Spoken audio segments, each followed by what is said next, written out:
Today I will be discussing one of the very important topics in the ISC account syllabus, that is issue of shares. But before I go into accounting for issue of shares, let me just discuss with you a little bit of theory which you have already studied in class 11. In class 11, you have studied about the different forms of business organization.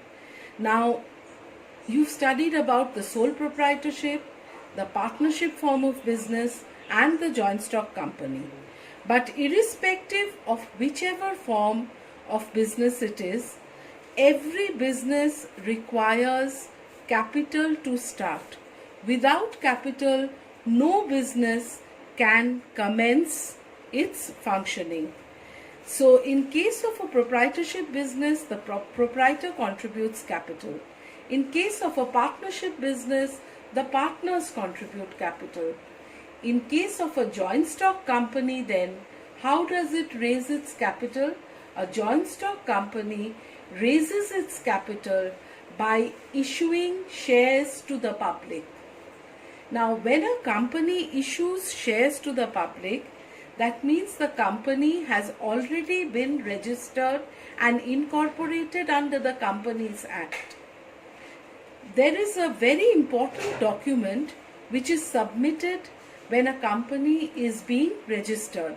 This document is called the Memorandum of Association. There is a clause in the Memorandum of Association which is called the Capital Clause. This capital clause states the amount of capital that the company has been registered with. This capital is called registered capital, nominal capital, or authorized capital. Now let us take an example. Say here rupees 10 lakhs is the authorized capital. Rupees 10 lakhs, as you can see, is the authorized capital. Now I have mentioned here that this is divided into 10,000 shares of rupees 100 each. Now when I say it is divided into 10,000 shares of rupees 100 each, the question that will arise in your mind is, what is a share? This total capital is divided into small units of equal value.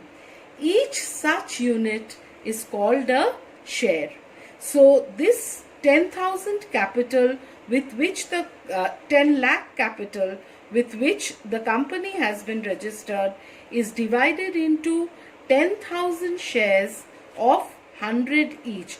So each share is of equal value of rupees 100 each. Hence 10,000 into 100 gives you 10 lakhs.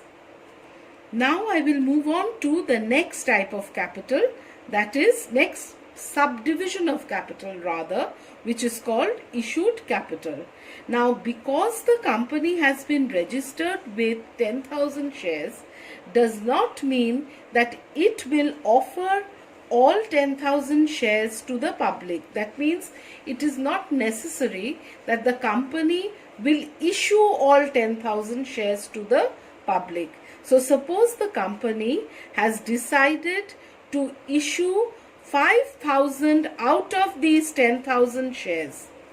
So the company has been registered with 10,000 shares, but it is issuing 5,000 of those to the public.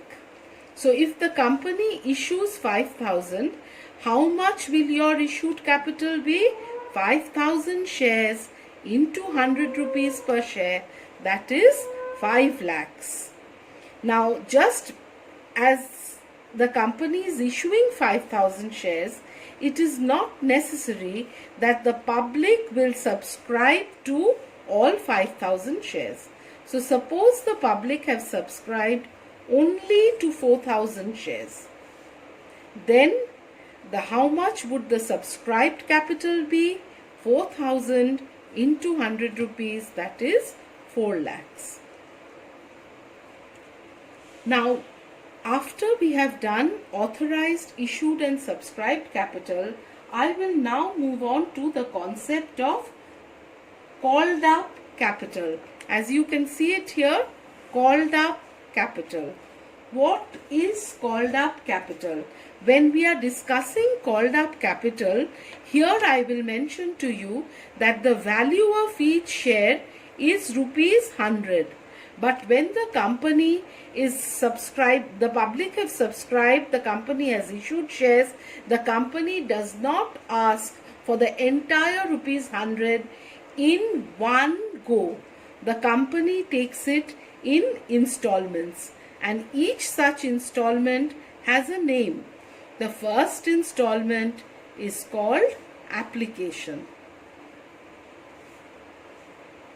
The next installment is called allotment.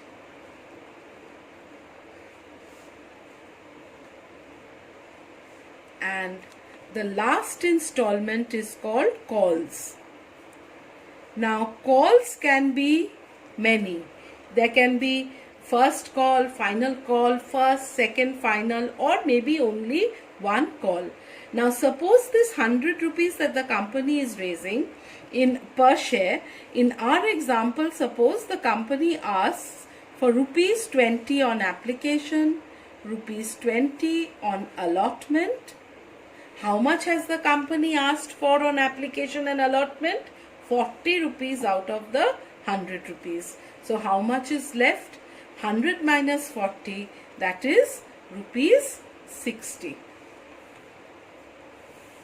This 60 the company can raise from one call, or the company can subdivide it and raise it in 2 or 3 calls. That is the decision of the company. Now suppose the company has asked for 20 rupees on allotment. You have to remember that application money has to be paid when the public are applying for those shares. So that is paid by everyone initially. Then the company allots the shares. So at the allotment stage, the company has paid another 20 rupees. Calls suppose have not yet been made, and you are being asked how much is the called up capital of the company. The called up capital of the company will be 40 rupees per share. 20 rupees plus 20 rupees have been called up. So called up capital will be 40 rupees per share. So if you are asked to define called up capital, how will you define called up capital? Called up capital is that part of the subscribed capital which the company has called upon the shareholders to pay. So shareholders are expected to pay this money. Now we move on to the next type of capital, next subdivision of capital, which is called paid up capital. What is paid up capital? Now the company is asking the shareholders to pay 20 rupees on allotment. Suppose there is a shareholder who is unable, who holds say 10 shares and is unable to pay the allotment money. So how much is the shareholder unable to pay? Rupees 200. This rupees 200 in accounting terminology is called calls in arrear. The shareholder has been unable to pay it. So then, what is paid up capital? It is that amount of called up capital which has actually been paid up by the shareholders. So called up capital minus calls in arrear, this is your called up capital. If you deduct calls in arrear from there, you will get your paid up capital, what the shareholders have actually paid up. Now just to discuss a little further, uncalled capital. What is uncalled capital? The amount not yet called on shares issued to the public is uncalled capital. Very, very important concept is the concept of reserve capital. What is reserve capital? Reserve capital is when by a special resolution the company determines that a portion of its uncalled capital will not be called up except at the time of winding up of the company. So reserve capital is a part of uncalled capital which will not be called up till the company is being wound up. Now, in your ISC examination, very often you get a question, what is the difference between reserve capital and capital reserve? The difference between capital reserve and reserve capital is, reserve capital, I have already told you, it is that part of uncalled capital which the company will not call up till the company is being wound up or it is being liquidated. Whereas capital reserve represents reserve created out of profits of capital nature. This is very important to remember. Profits of capital nature.